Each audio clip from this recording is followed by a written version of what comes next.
Hey guys, what is up? Hope you are doing well. I have got a great podcast for you today, and this is something that I think everyone needs to be listening to because just got out of a meeting not too long ago with my broker and an attorney, and a lot of stuff is happening in this market right now. And as you all know, and you've been hearing that there's been a lot of crazy stuff happening in this market, but what a lot of people hear is that houses are flying off the market's hot, all this other kind of stuff. But what you're not hearing is a lot of the things that are happening behind the scenes. Okay, so there is a lot of stuff happening, and what I mean by that is a lot of this stuff is not good news, and for some people. And so, as you can see, the title with today is "Don't Get Sued." If you are selling or buying in this market, you need to know these things. And so I want to break down for you and just be as transparent as possible as I'm talking about some of these things and what we're seeing here in Omaha, Nebraska. And this is probably happening nationally as well, because we know that there's a low inventory and a shortage of houses on the market, which is changing. We're starting to see more come up on the market and things like that. But these are some things that you need to know specifically for you as a buyer or a seller being in this market. And so I want to jump into this because I know there's going to be a lot of explanation that needs to go on with a lot of these things. And so I'm going to do my best to kind of manage my way through these things, share with you what's been happening, and share with you some stories about what's happening so that you can be definitely in the know of what's going on as we move forward here. So the first thing that I want to talk about that you've probably heard me talk about numerous times here on previous podcasts and things like that, but is the escalation clauses. Okay, so here is the thing as it relates to escalation clauses and what's happening in this market. So as you know, with the inventory with as low as it is and things happening, there's a lot of escalation clauses that are coming through on a lot of these properties. And so again, if you're not familiar with an escalation clause, you are going to be in a lot of trouble. And I'm not going to go into a lot of detail about escalation clauses and things like that, but I can tell you this. I can tell you that as we are going through these things and as we're discussing them with people, I have been in situations myself where I've been representing the buyer. I've written up a very aggressive escalation clause. We literally had the best offer on the table, and the agent on the other side did not understand what the escalation clause and how it was written and all those things, and we lost out on a deal because of her incompetence of not understanding or knowing what that escalation clause was saying. So obviously you can tell that made a lot of us furious, especially on our side, when we knew we should have won in that current situation and the sellers could have netted more money. And that's what I was mostly upset about as I was educating her through that process, is I was saying, you just lost out, and not just you, but like your sellers lost out on making more money off of a deal if you would have understood what the escalation clause was saying. And so I just tell you that from just my own perspective and experience, where there are a lot of agents out there that have no freaking clue what they are doing. And I'm just being straightforward with you. There's a lot of agents out there. There's a lot of people that have thought about, if I just go get my real estate license, I can make a lot of money and I can do all this stuff. And that may or may not be true. But what I'm telling you is a lot of people for some reason think they can go out there and get their real estate license and be a real estate agent, and that is happening. But a lot of these people have no freaking clue what's happening because, again, as you're a new agent, you're out there doing maybe 3, 5, 7 deals a year, and you're not fully comprehending or understanding how to interpret these contracts and how to interpret these addendums and escalation clauses and whatnot. And so that is causing some issues, okay? So what I mean by that is there are a lot of things. What's up, John Weininger? How's it going? Thanks for watching as we're doing this live, and just wanted to give him a shout out. And thanks for listening as well. But as I continue to go through with some of these things, jump back on rabbit trail, these are the things that you need to be thinking about and why it's important to hire an experienced, knowledgeable agent who is in this market every single day, okay? You hear me say this a lot because I want this to set in for you as a buyer and a seller. You need to know these things and do your research and understand who it is that you are having represent you. Because if you're having a newer agent or a part-time agent or somebody who's not out there in this market, you could find yourself in some of these situations. Okay, so the escalation clauses are causing a lot of these issues that I'm about to get into, but let's break down some of these things. So I've went on and talked about a little bit here of inexperienced agents or for sale by owners who have no clue how to interpret the contract and are finding themselves in a lot of legal situations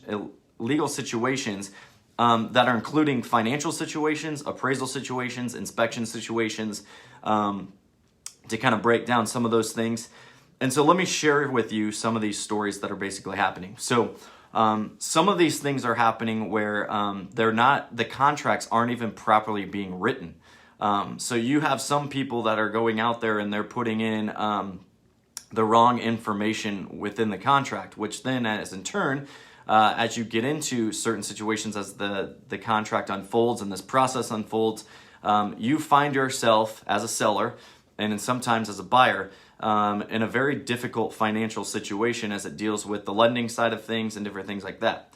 So you're asking, give me an example. All right, I will give you an example. So one of the examples that we have been coming across and that we've seen numerous times now, and is probably giving my broker a lot of headaches as he's getting phone calls and our attorneys are getting phone calls, is this. You've got somebody that writes up in the purchase contract that they are going to do, they're going to put 10% down on their on this loan, and they're doing it because one, sometimes these agents, these inexperienced agents, these agents that are going to be held accountable and could potentially lose their license by doing this, are putting in the contract that their buyers are willing to put down more money or have more money to put down than they actually have. And that is a problem. That's an issue because it's a lie. And you're telling a seller that my buyers have more money to put down than what they actually have.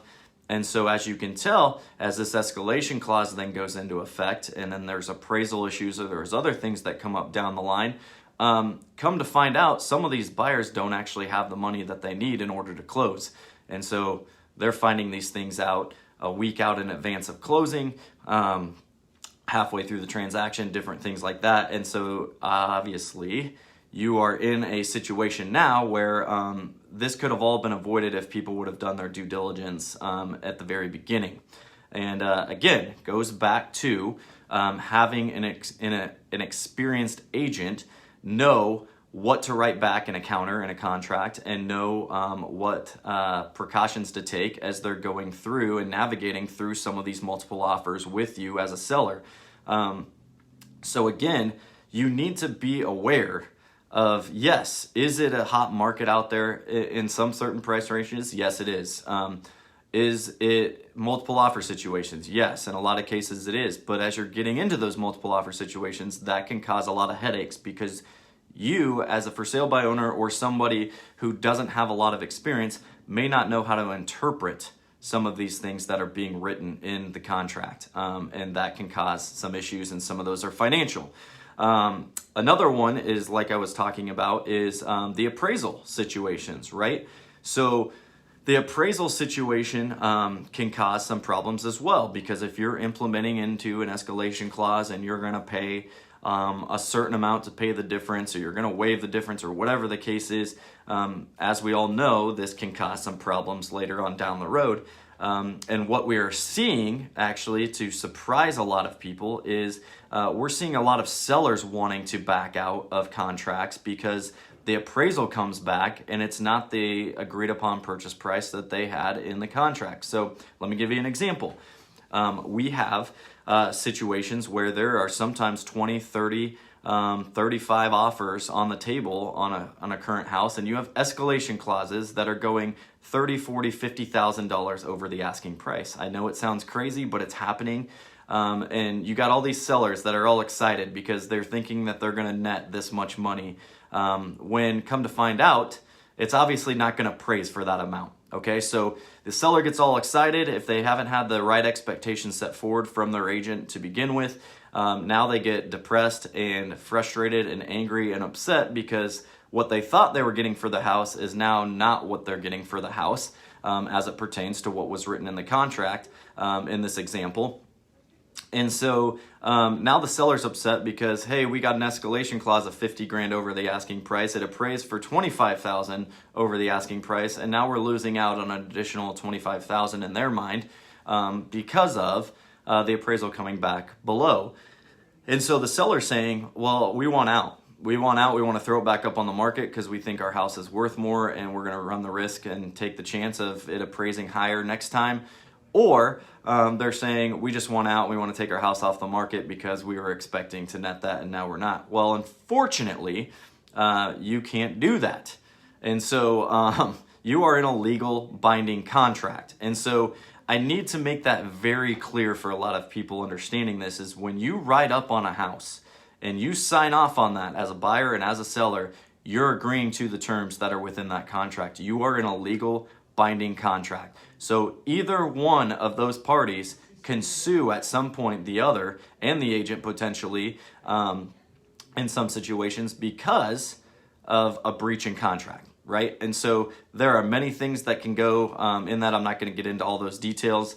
But what I'm telling you is, from a buyer standpoint and a seller standpoint, the moment you sign off on that and both parties have agreed to the terms in that contract, you're in a legal binding contract. There's no getting out depending on what those terms are, okay? And there's a lot of people out there that think they can just get out whenever they want, and that's not how it works. And so we're seeing that in this market because of the demand, right? There's a lot of people that are writing up on these houses and in these contracts, and then they're getting to a point where they want to back out, and it's like, sorry, that's not how it works. And then they're getting upset and angry and blah, blah, blah, or they're second guessing, maybe we shouldn't have tried this. And then they're trying to go to a financing standpoint and saying, hey, we need to back out of this. And the lender's like, I can't write you a letter to give you a denial of this because you have the money and I approved you for this amount. And so now there's these issues going on, right? So that's another thing.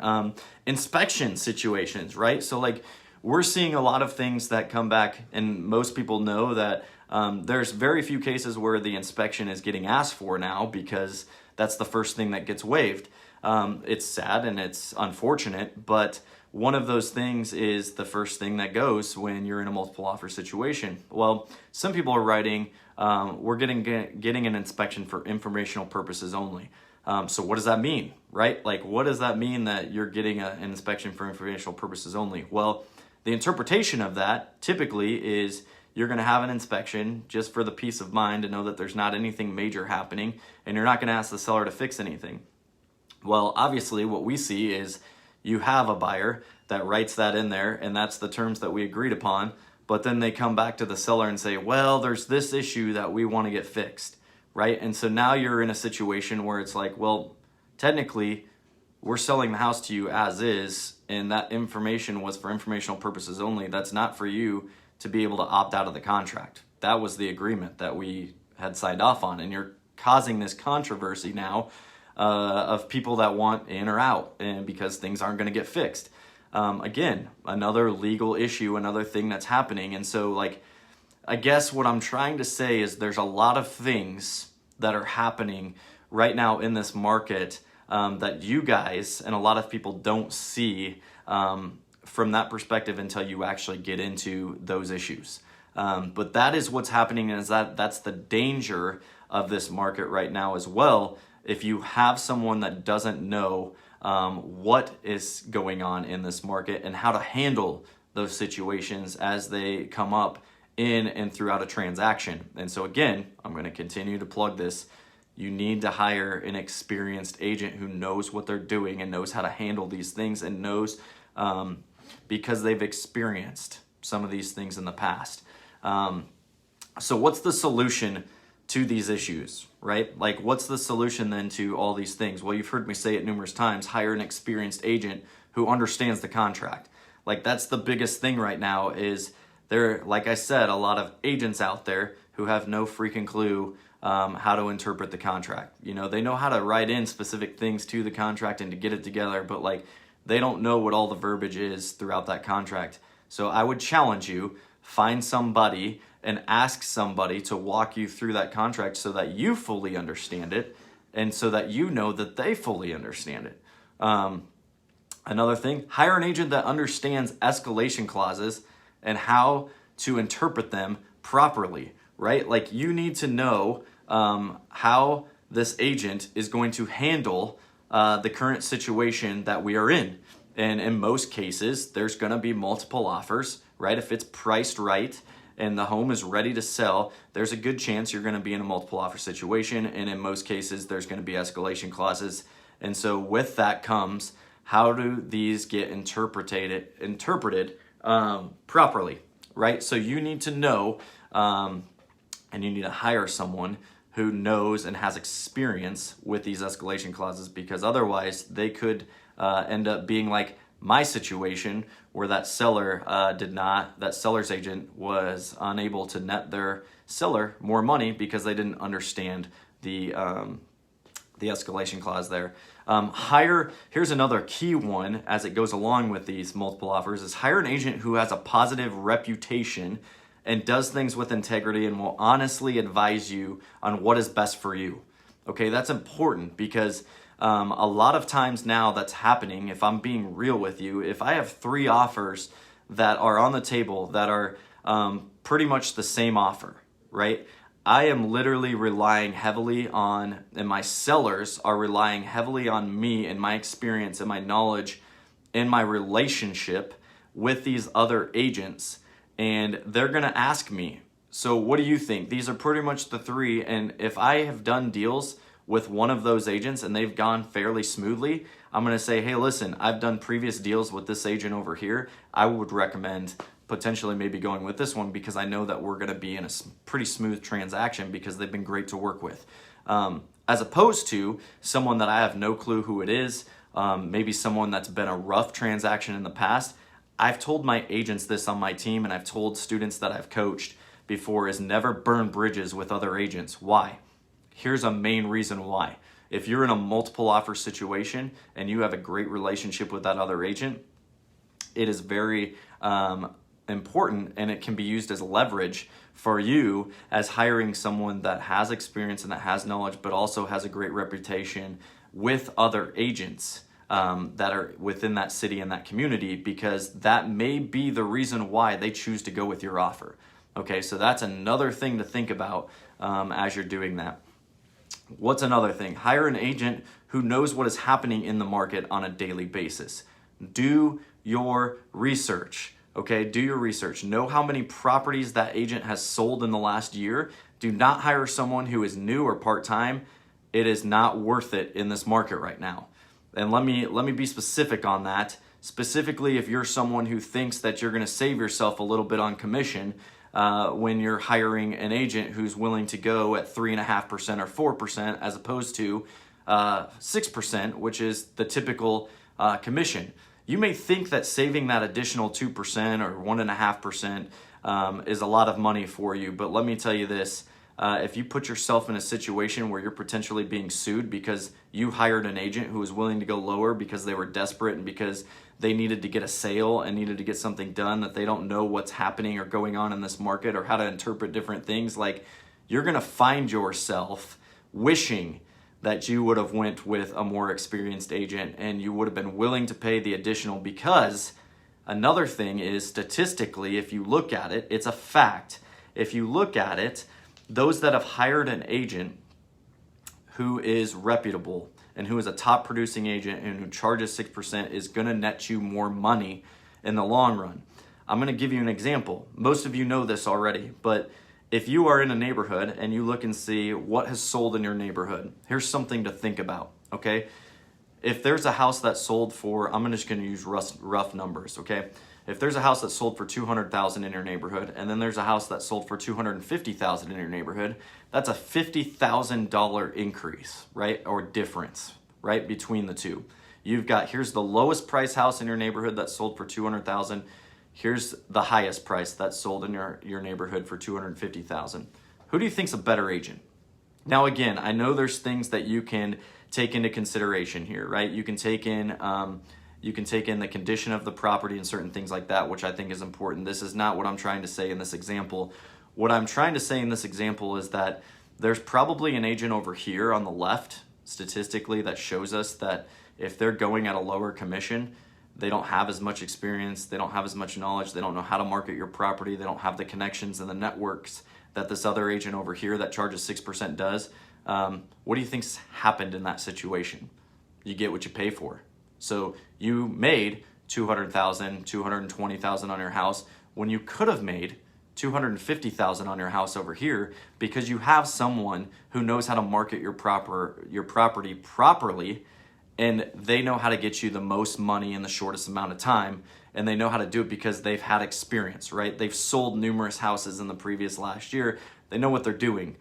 As opposed to this agent over here who is just desperate, that wanted to get a sale done, that didn't care about netting you the most money, that just wanted to get a sale under their belt so they could have enough food to put on the table for them and their family the next month.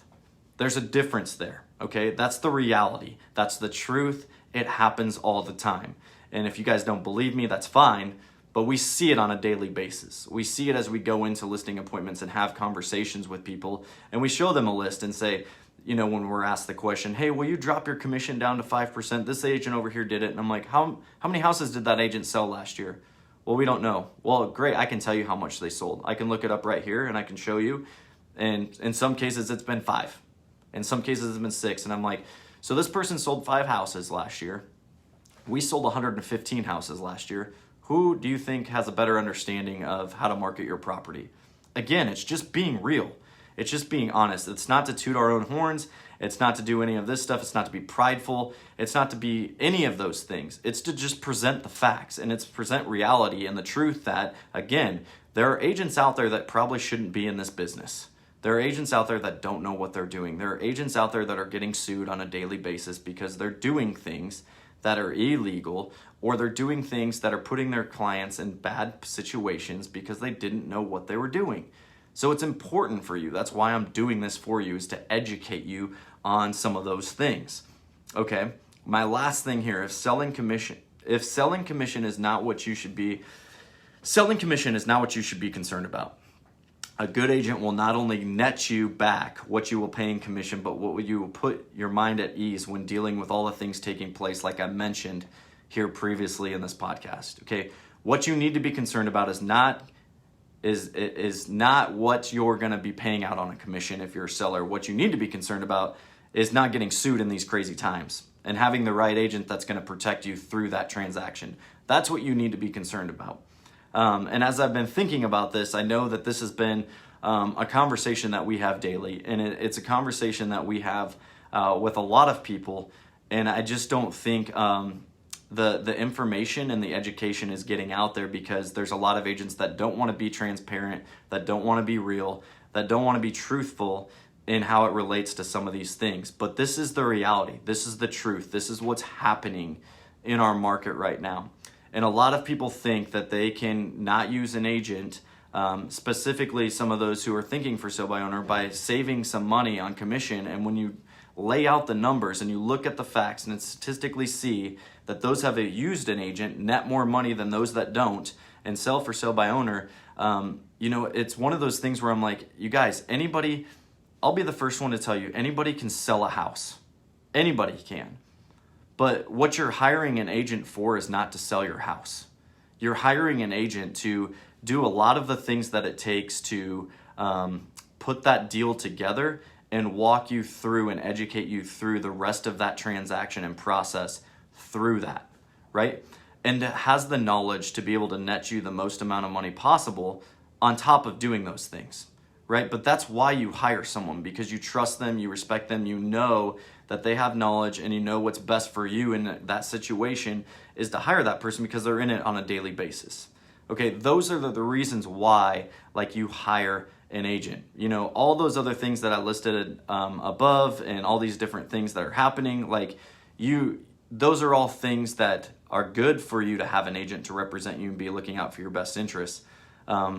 But even like I just talked about with like these contracts and stuff and what we're hearing and all these people getting sued, like, listen, there's agents, okay? There's agents getting sued for stuff that's been written in contracts.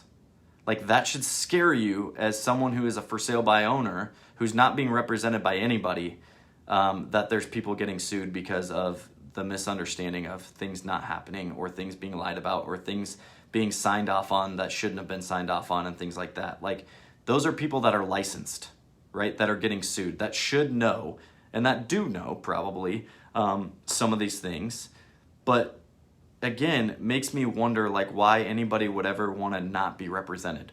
I'm going to do another podcast on why you shouldn't list for sale by owner in this market as a follow-up to this, because I feel like there's so many things that I want to talk about in order to protect you. Again, I'm not doing this to try to like pick up another transaction, or to try to make you go for sale by owner, or whatever the case is. I just had a buddy of mine that has decided to do that, and that's great for him, but I just told him straight up, I was like, you just need to be aware of some of these things. And unfortunately, if something does come up, I can't help you, because legally I'm not representing you throughout that transaction. And that's true. That's what our attorneys have told us here, is don't get yourself into trouble, because if you speak into anything as it pertains to that, if somebody's going for sale by owner and you're not representing them, and you do give them advice, you're going to be held liable.